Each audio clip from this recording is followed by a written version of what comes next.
साहेबाला उसत घालून पहिलं साहेबाला जाऊ उसत चला उसत घ्या स्पॉट मध्ये करायचं उसतच घ्यायला पाहिजे.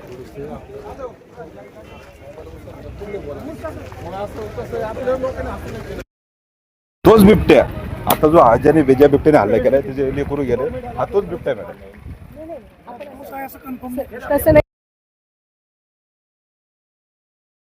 म्हणणं काय बघा मी काय म्हणते समजा तो बरं ठीक आहे ऐका ना मी काय म्हणतोय तुम्ही मारला बिबट्या तो पण नरभक्षक असेल आज एकच नरभक्षक बिबट्या नाही राहिला मॅडम अनेक नरभक्षक झाले तर आम्ही त्या दिवसापासून थांबलोच नाही ना सर आम्ही पकडतोच आहे ना आमचं म्हणणं काय आम्ही 68 बिबटे पकडले आम्हाला तुम्हाला मदत करायची नव्हती म्हणून 100% एक मिनिट ऐका मॅडम सर्वात गोष्ट आता तुम्ही आले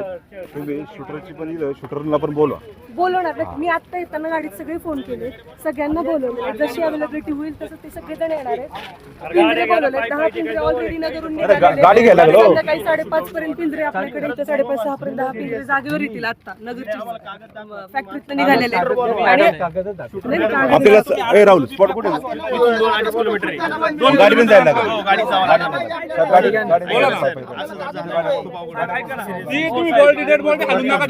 आपण काय करायचं अजिबात हलून जायची नाही तिथून कुठे सोडित आता सगळे माणिक डोला चालले सर माणिक डोला जागेची गरज नाहीये पिंजऱ्यात तो शूट करा चला नेऊ नका शूट करा नाही हे लोकांना मारतील बाकीचं कधी शिफ्ट करायचं आता पहिला तो शूट करा अजून एखादा पोरला मारायला तिथं अजून बिबट्या तिथे आपण काय तुमच्या बंदुकी आहे का कोणाकडे जाऊन काय करता अजून एखादा बळी द्यायचा आहे 100% त्याची परिस्थिती निर्माण होईल पहिला तो बिबट्या अधिकारी कोणी तिथून जाणार नाही नाही तो त्यांचा विषय आहे जायचं नाही पण माझं काय म्हणायचं साहेब तुम्ही ऑर्डर दाखवा सूत्र बोलवा त्याच्यासाठी गाडी कुठे गाडी जायला स्पॉटवर गाडी जायला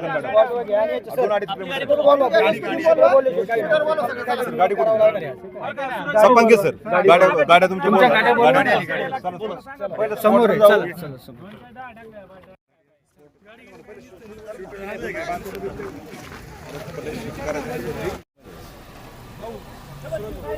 इकडे जाय का इकडे सर काय ऍक्शन घेणार नाही आता शूटची परमिशन साठी प्रधान पाठवण्यासाठी ती येईपर्यंत आपण तत्काळ 10 पिंजरे त्या ठिकाणी लावलेले आहेत आणि टीमला सुद्धा आपण पाचारण करण्यात आले ट्रँक्युलायझिंग टीम जे डॉक्टर आहेत ते सुद्धा आणि आपली एक्सपर्ट टीम ती सगळे पूर्ण आपण घेतो. सर वनतारामध्ये किती बिबटे आतापर्यंत हलवलेत वनतारामध्ये पूर्वीचे 10 गेले होते आताही 50 हलवण्याची परमिशन त्यांच्याकडनं स्वीकृती आलेली आहे पण आता त्यांचं केजेस वगैरे बनवण्याची प्रक्रिया सुरू आहे. सर मंत्रालयामध्ये बैठक झाली 700 बिबटे वनतारामध्ये हलवणार असं कळलं होतं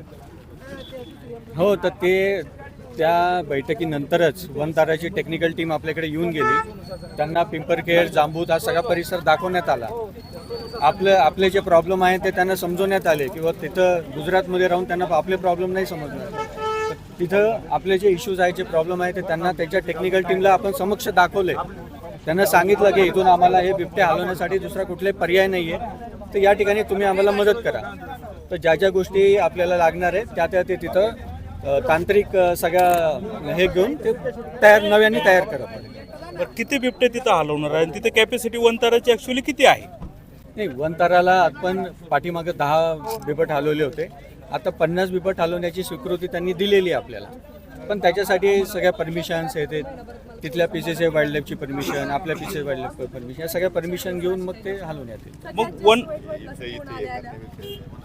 काय झालं म्हणलं सगळ्यात जास्त वाईट आम्हाला दोघांना वाटलं की बापरे काय घडलं. आपण काम करतोच आहे, एवढं नसतं करायचं तर आम्ही आजपर्यंत आजही कुणी यावं सर. 68 पिंजरे बिबटे सगळेचे सगळे मानवमध्ये. माझं ऐका 2 मिनिटं. तिथं काढण्या काढलं तुमच्या अधिकारी किती वेळा आले तिथं?